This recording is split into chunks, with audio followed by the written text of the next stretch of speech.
대규모 산불 발생 이후 게빈 뉴섬 캘리포니아 주지사를 상대로 한 주민 소환, 리콜 운동이 다시 시작되고 있습니다. 시카고 미드웨이 국제공항에서 사우스웨스트 항공사의 여객기가 가까스로 충돌 사고를 면하는 일이 발생했습니다. 미국에서 2015년 이후 처음으로 홍역으로 인한 사망자가 나왔습니다. 농무부가 조류독감에 대응하고 계란 가격을 낮추기 위한 연방 차원의 대응 계획을 발표했습니다. 트럼프 행정부가 모든 불법 이민자들을 대상으로 정부 등록을 의무화하는 제도를 추진 중입니다. 시청자 여러분 안녕하십니까? KBS 아메리카 뉴스입니다. 게빈 뉴섬 캘리포니아 주지사에 대한 주민 소환, 리콜 운동이 시작되고 있습니다. 리콜의 앞장선 이들은 물가 상승과 노숙자 문제, 여기에 산불에 대한 책임을 지고 물러나야 한다고 외쳤습니다. 이우수 기자가 취재했습니다. 지난달 7일 캘리포니아주 일대를 덮친 산불로 1,400여 채의 주택이 소실되고 24명의 사망자가 발생했습니다.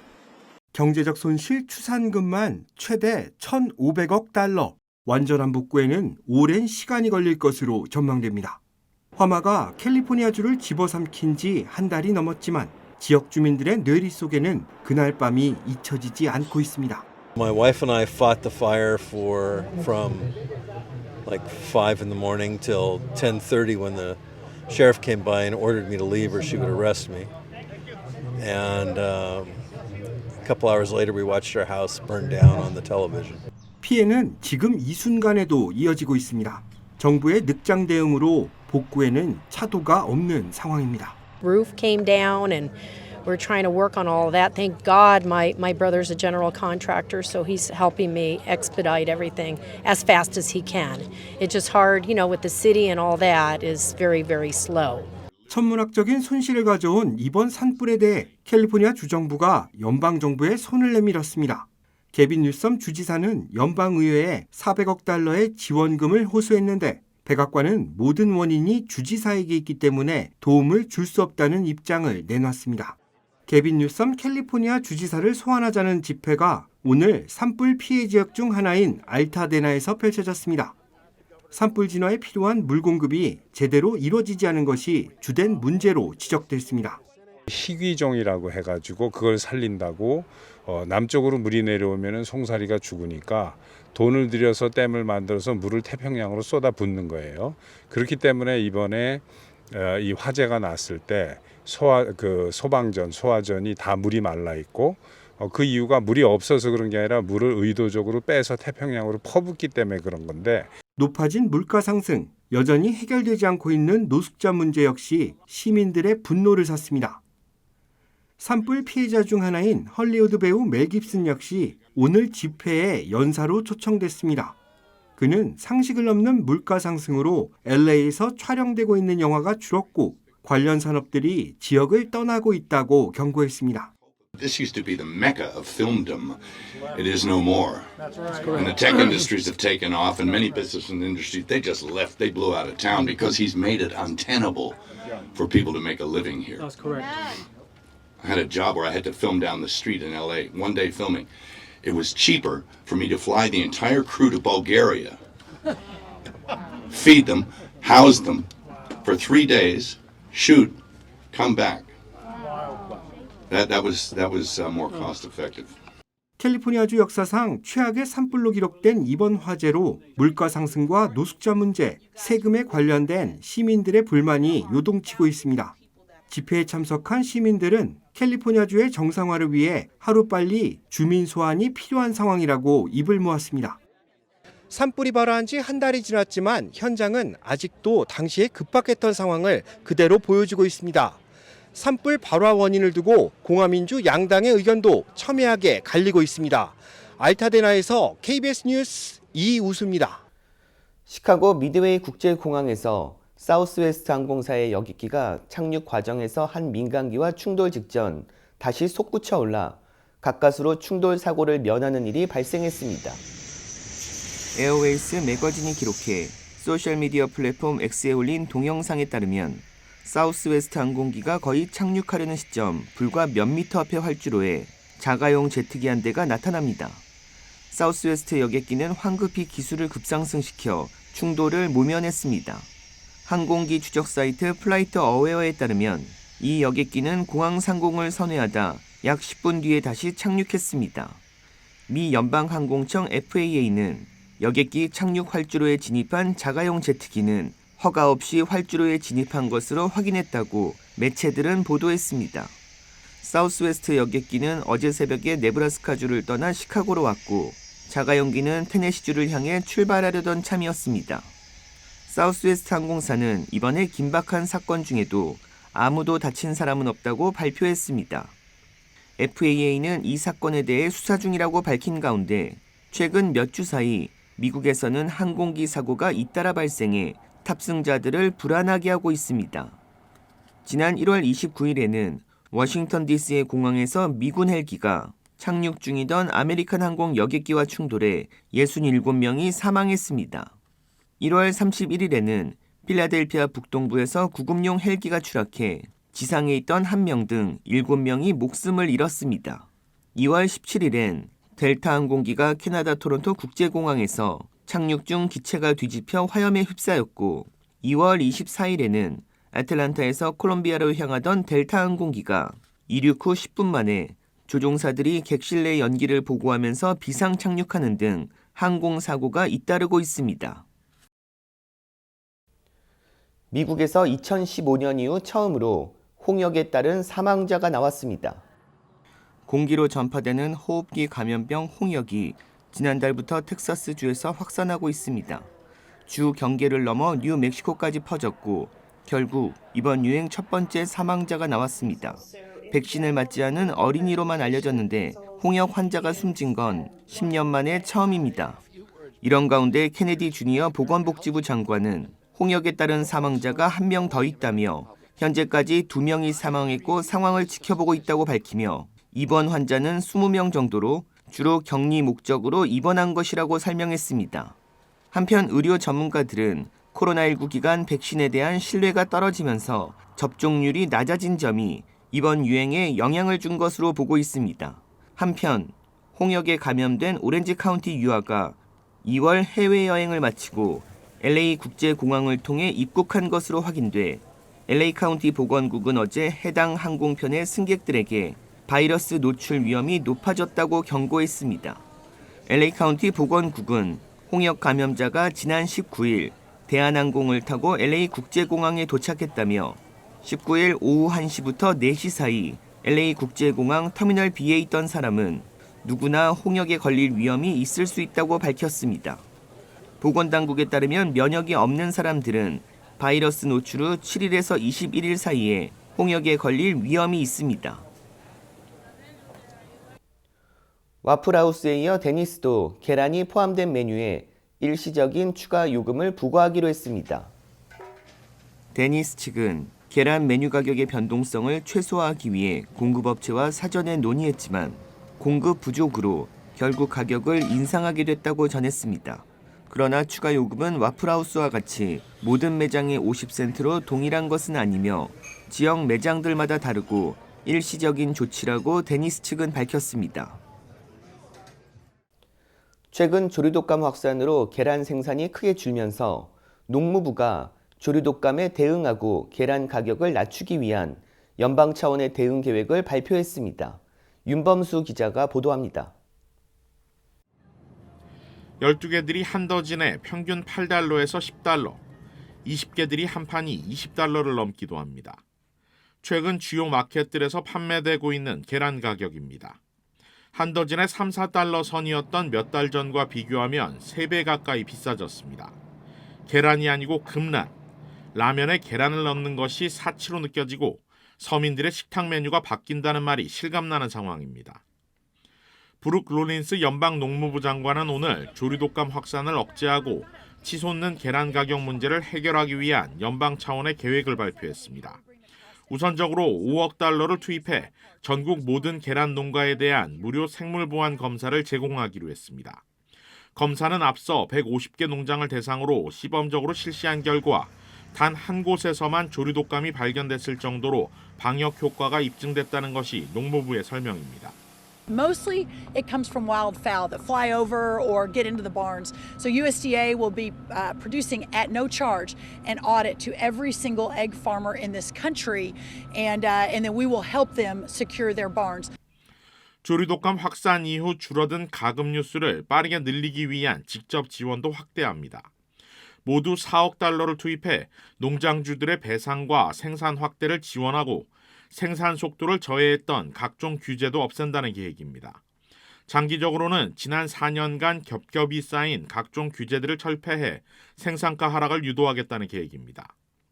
단기적으로는 현재의 계란 가격을 끌어내리기 위해 해외에서 계란을 수입하는 방안도 추진하고 있습니다.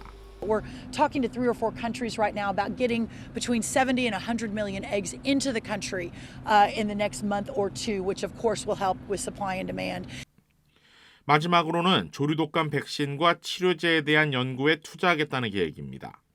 미국에서는 2022년부터 지금까지 1억 6천만 마리에 달하는 가금류가 조류독감으로 폐사하거나 도태됐는데 미래에는 이 같은 피해를 최소화하기 위해 연구 개발에 1억 달러를 투입한다는 계획입니다. 롤린스 장관은 트럼프 행정부 출범 이후 DEI, 다양성 정책이 폐지되면서 농무부 역시 내부 효율성을 높이고 이를 통해 남는 자원을 농업 지원으로 재배치하고 있다고 덧붙였습니다. 한편 이번 대응 계획 발표에도 현재의 계란 가격이 내려가기까지는 시간이 더 걸릴 것이란 전망입니다. 농무부는 부활절이 다가오는 만큼 지금보다 계란 가격이 더 올라갈 수 있다고 예상하면서도 각종 조치가 취해지는 이후부터는 가격이 안정될 것으로 내다보고 있습니다. KBS 뉴스 윤범수입니다. 트럼프 대통령이 우크라이나 안전 보장에 미국은 참여하지 않고 유럽에 맡길 거라고 밝혔습니다. 김지숙 기자가 보도합니다. 실세 일론 머스크까지 참석시킨 가운데 집권 2기 첫 강요 회의를 개최한 트럼프 미국 대통령. 시작부터 우크라이나 전쟁 종전 협상을 언급하면서 협상의 핵심인 우크라이나 안전 보장은 미국이 아닌 유럽에 맡길 거란 점을 분명히 했습니다. I'm not going to make security guarantees beyond very much. We're going to have Europe do that. 젤렌스키 우크라이나 대통령이 직을 걸고 원하고 있는 나토 가입에 대해서도 가능성을 일축했습니다. 모든 일이 시작된 이유가 거기에 있다면서 우크라이나의 나토 가입 시도가 러시아의 침공을 유도했다는 인식을 드러내기도 했습니다. I can tell you that NATO you can forget about. I think that's probably the reason the whole thing started. 트럼프 대통령은 또 유럽연합에 대한 25%의 관세를 곧 발표할 거라고 말했습니다. 보편 관세 형식으로 적용되지만 특히 자동차에 타격을 줄 거라고 강조했습니다. We have made a decision. We'll be announcing it very soon, and it'll be 25%, generally speaking, and that'll be on cars and all other things. 캐나다와 멕시코에 대한 관세는 4월 2일부터 부과될 예정입니다. 다음 달 4일까지 한 달간 유예된 상태인데 한 달 정도 더 미뤄지는 겁니다. 상호 관세 조치, 자동차와 반도체 세율 발표 등과 연계해 시행할 걸로 보입니다.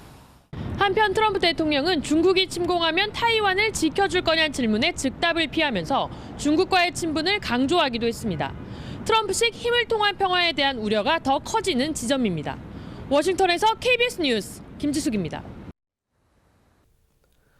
우크라이나 안보 보장을 위해 유럽 평화유지군 주둔 방안이 논의되고 있는데요. 러시아는 불가능하다며 반대했습니다. 보도에 이화진 기자입니다. 현지 시각 25일, 러시아와 우크라이나가 또다시 대규모 드론 공격을 주고받았습니다. 미국과 러시아 간 종전 논의가 진행되고 있지만 협상에서 배제된 우크라이나의 안보 보장은 여전히 불투명합니다. Without future security guarantees, we will not have really just peace, and we will not have really ceasefire. What Trump spoken about. 트럼프 미국 대통령은 유럽의 역할을 강조하며 우크라이나에 유럽 평화 유지군을 두는 데 찬성했습니다. 앞서 워싱턴을 방문한 마크롱 프랑스 대통령이 이를 제안하자 트럼프 미국 대통령은 푸틴 러시아 대통령이 이를 수용할 거라며 화답했습니다. 그러나 러시아는 반박했습니다. 라브로프 러시아 외무장관은 러시아와 우크라이나가 모두 동의할 때만 평화 유지군 주둔이 가능하다며 그런 선택지를 검토하지 않을 거라고 말했습니다. 다만 미국과 추가 대화는 가능하다는 입장입니다. Нас никто об этом не спрашивает.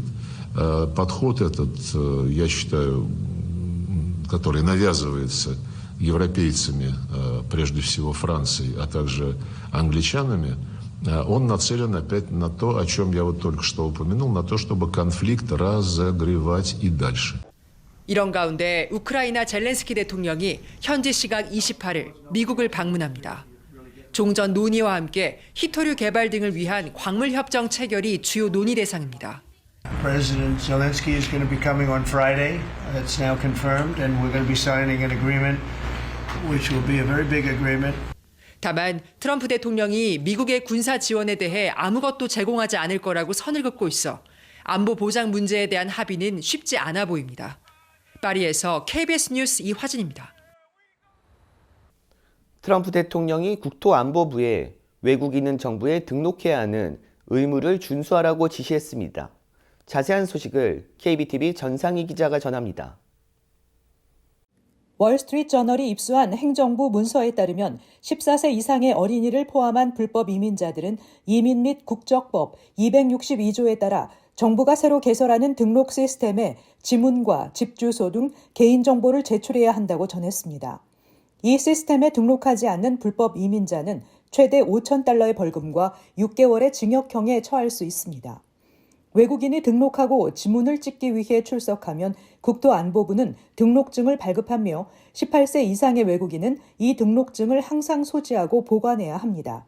미국에 있는 상당수의 외국인은 이 조항에 따라 등록하고 의무를 이행할 직접적인 방법이 없었습니다. 이에 따라 이민세관 단속국은 미등록 외국인이 의무를 이행할 수 있도록 새로운 양식과 절차를 수립하고 있는 것입니다. 트럼프 정부가 추진하려는 이 정책은 1940년에 통과된 법의 이민자 등록 조항에 근거를 두고 있다고 월스트리트저널은 전했습니다. 당시 이민자들 중 의심스러운 공산주의자들을 잡아들이기 위해 만들어진 법 조항은 영주권자를 비롯한 모든 이민자가 매년 지역 우체국에 등록하도록 했으나 미 정부는 투입되는 비용 대비 실익이 별로 없다고 판단해 1960년대에 시스템 운영을 중단했습니다. 트럼프 대통령은 지난달 취임 직후부터 불법 이민 단속 정책을 강력하게 펼쳐왔으며 미군은 불법 체류자를 항공편에 태워 과테말라와 온두라스, 파나마, 에콰도르, 페루, 인도로 보내고 있으며 쿠바 콴타나모 해군 기지의 구금 시설을 불법 체류자 추방을 위한 중간 기착지로 사용하고 있습니다. KBTV 뉴스 전상입니다. 유시계열 근로자 약 6만 명이 오늘부터 파업에 돌입했습니다. 대학 측과 노조 사이 협상이 난항을 겪으면서 노조 측에 속한 약 3만 7천여 명의 유시 서비스, 환자 간병 근로자들은 이틀간 파업에 참여할 예정인 가운데 UCLA와 UC 어바인을 포함한 유시 캠퍼스 10곳과 캘리포니아주 전역의 유시 의료시설에서 오늘 오전부터 피켓 시위가 열렸습니다. 2만여 명의 유시 의료, 연구, 기술 전문가들도 오늘부터 사흘간 파업을 시작하면서 UC 모든 캠퍼스와 의료센터에 영향을 미칠 전망입니다. 노조 측은 유시 계열 대학 측이 물가 상승으로 인한 실질적인 임금 하락에 어려움을 호소한 근로자들의 목소리를 듣지 않고 있다고 주장했습니다. 한편 유시 계열 측은 이 같은 노조의 파업 결정에 실망스럽다는 입장을 나타냈습니다. 대학 측은 두 노조 모두 선의로 협상하기보다 파업 준비와 잘못된 정보 확산에 집중하고 있다고 비판했습니다. 이어 유시 계열 측은 환자, 학생, 교수진, 직원에게 미치는 파급 영향을 완화하기 위해 가능한 모든 것을 할 것이라고 덧붙였습니다. 앤썸 블루크로스가 미 전역 19곳의 우수 의료 제공자 중 하나로 서울 메디칼 그룹을 선정했습니다. 앤썸 블루크로스는 앤썸 메디케어 어드밴티지 네트워크 내에서 상위 5%만이 우수 의료 제공자로 선정된다고 밝혔습니다. 수상자는 메디케어 어드밴티지 가입자에게 제공한 의료 서비스에 대한 평가를 통해 선정되고 평가 기준에는 예방치료 검진, 예방접종률, 만성질환 관리, 약물 순응도 등 다양한 지표가 포함됩니다. 서울 메디컬 그룹 이명선 대표는 앤썸으로부터 우수 의료 제공자로 선정돼 영광이라며 기술과 지식을 바탕으로 더 노력하겠다고 밝혔습니다. 뉴저지 포트리에 거주 중인 한 부부가 데이트 앱을 통해 만난 실종 청소년을 성폭행한 혐의로 기소됐습니다. KBTV 주연우 기자가 보도합니다. 뉴저지 포트리에 거주 중인 부부가 턴업이라는 데이팅 앱을 통해 한 청소년을 만나 성폭행한 혐의로 체포됐습니다. 당시 10대는 실종 신고가 된 상태였습니다.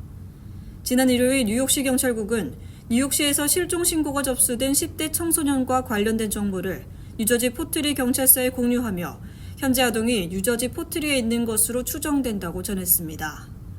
버겐카운티 검찰청에 따르면 실종된 청소년은 뉴저지 포트리에 있는 마크 피아바네티, 제니퍼 부부의 주택에서 발견됐습니다.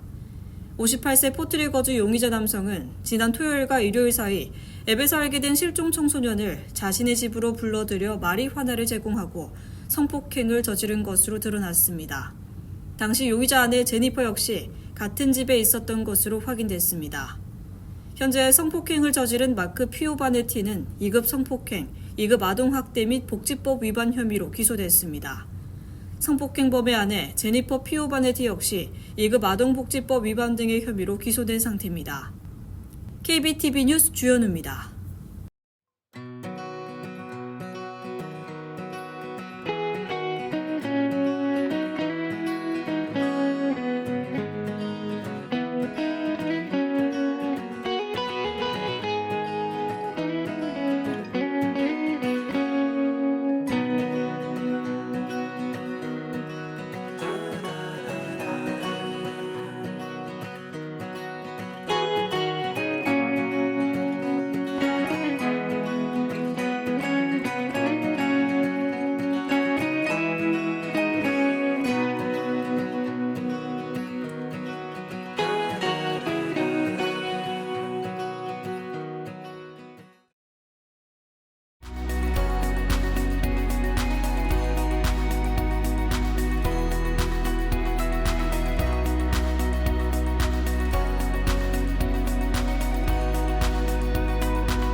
KBS 아메리칸 뉴스 마칩니다.